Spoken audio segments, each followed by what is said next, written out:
La diseminación extraganglionar es infrecuente. Aquí hemos visto que es frecuente, sobre todo en los linfomas de células grandes y también en los linfomas MALT.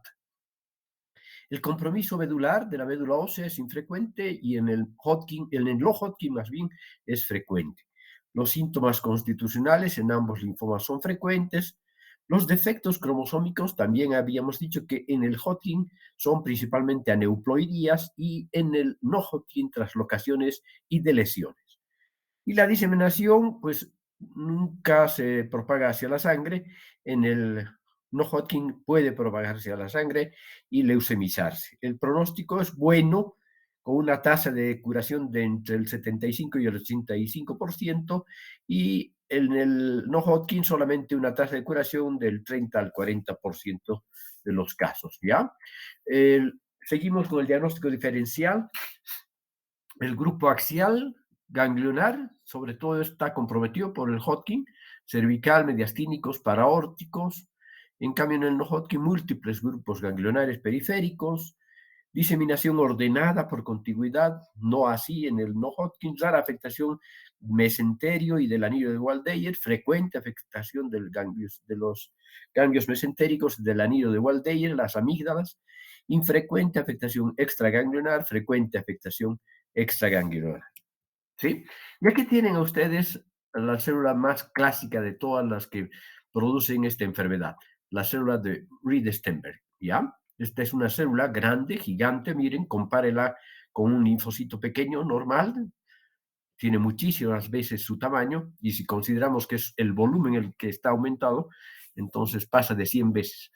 Tiene un núcleo, bueno, son células binucleadas con un citoplasma bastante amplio, un núcleo con una cromatina abierta y con un nucleolo cada uno de los núcleos, con un nucleolo prominente y acidófilo, es decir, tendiendo a ser rosado, ¿no? Tendiendo a ser rosado.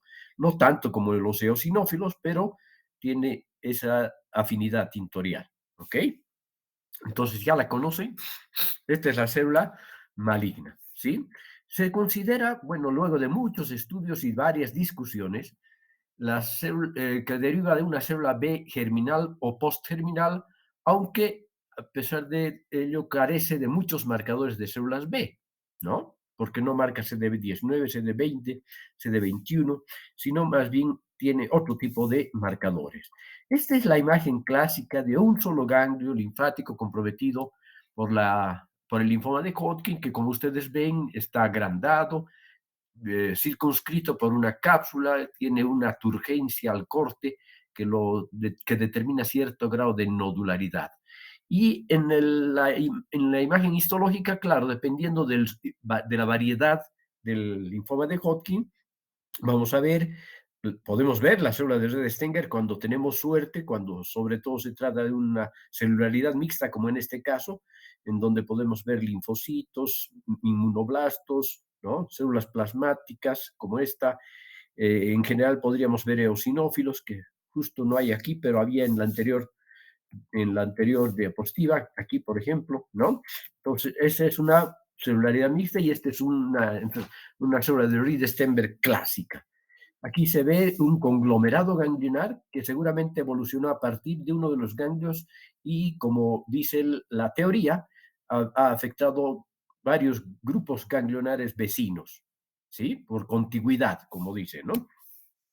El inmunofenotipo de la célula de Reed-Sternberg más o menos es similar en todas ellas, en la enfermedad clásica de Reed-Sternberg. Hemos dicho que carecen de los marcadores de células B y de células T, y en cambio expresan CD15 y CD30. No siempre CD15 y CD30, a veces CD15 y a veces CD30, ¿no? Entonces tenemos que decir CD15 y o CD30, ¿ok? Y las células estas denominadas células en palomita de maíz o linfocítica e histiocítica de la clasificación inglesa, suelen ser positivas para marcadores PAN-B, sin embargo, ¿ya? Aquí en las clásicas son negativas para PAN-B y PAN-T, en cambio los linfomas linfocítico e histiocito positivas para marcadores PAN-B y negativas para CD15 y CD30, ¿sí? Entonces, realmente por eso es una variedad especial esta el linfoma de Hodgkin nodular predominio linfocitario, ¿sí? Y aquí tenemos entonces la clasificación y la frecuencia con la que se produce en general, en forma global. Esclerosis nodular, 65 a 75%, vean con mucho la variedad más frecuente. Celularidad mixta, 22 a 25%, rico en linfocitos, 2%, depresión linfocitaria, es una cuarta variedad de este linfoma clásico de Hodgkin, y el no clásico es el nodular con predominio linfocitario, que alrededor del 5% da en frecuencia, ¿sí? Esta clasificación de Ann Arbor es válida para los linfomas no Hodgkin y para los Hodgkin. Ya lo vimos en la anterior clase. A las etapas 1, 2, 3 y 4 hay que añadirle si es A o B, si es que tiene o no síntomas constitucionales, ¿ya? Aquí podemos ver un poco más gráficamente el estadio 1, una enfermedad localizada, una sola región de los ganglios linfáticos o un solo órgano. Etapa 2, dos o más regiones ganglionares linfáticas en el mismo lado del diafragma. Etapa 3,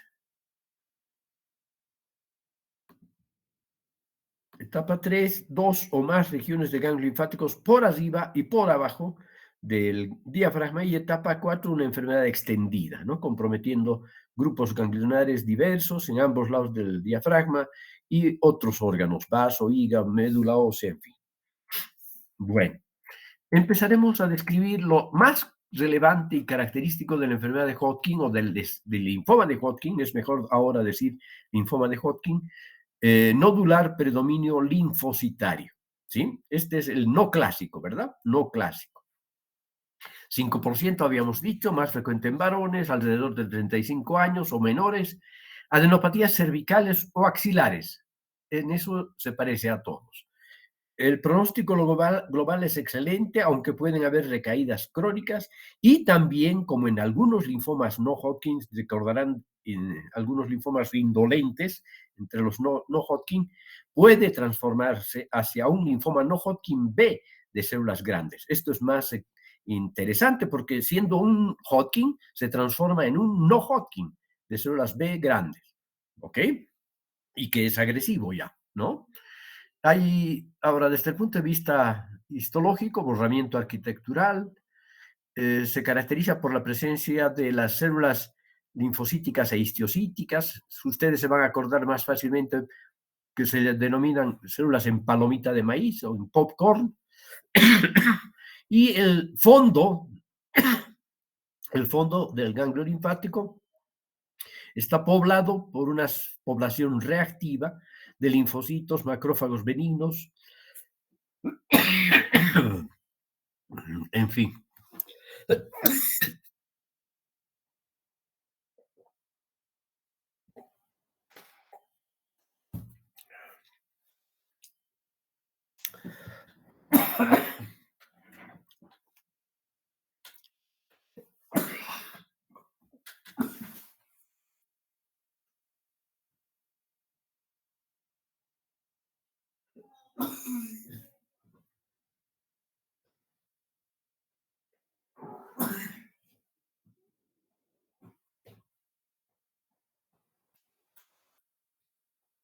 Ay,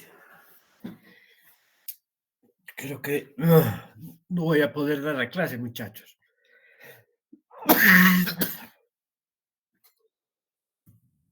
Tengo que hacer descansar mi voz porque inmediatamente que empiezo a hablar me viene el acceso de tos incontrolable. ¿Cómo podríamos hacer? Ay, Dios mío. ¿Qué les parece si el viernes podría ser o el jueves? Jueves a las 8 de la noche les cae bien. ¿Les cae bien? Yo sé que ahorita no pueden decidir, ¿no? Pero lo dejaremos para el jueves a las 8 a las 8 de la noche. ¿Qué les parece? Con las disculpas del caso, ¿ok? Está bien, doctor. Está bien, doctor. Sí, van a Está bien, doctor, no se Pues está preocupe. bien. es imposible Bien, hablar doctor. una clase llena de accidentes topográficos, ¿no? Ok. Doctor, Listo, ¿habría pues, la los chicos. posibilidad de facilitarnos las diapositivas? No suelo hacer eso, pero en general las graban, ¿no? Así que el jueves van a grabar seguramente mi charla y las van a tener, pues, ¿no? Está bien. Ok, listo, pues.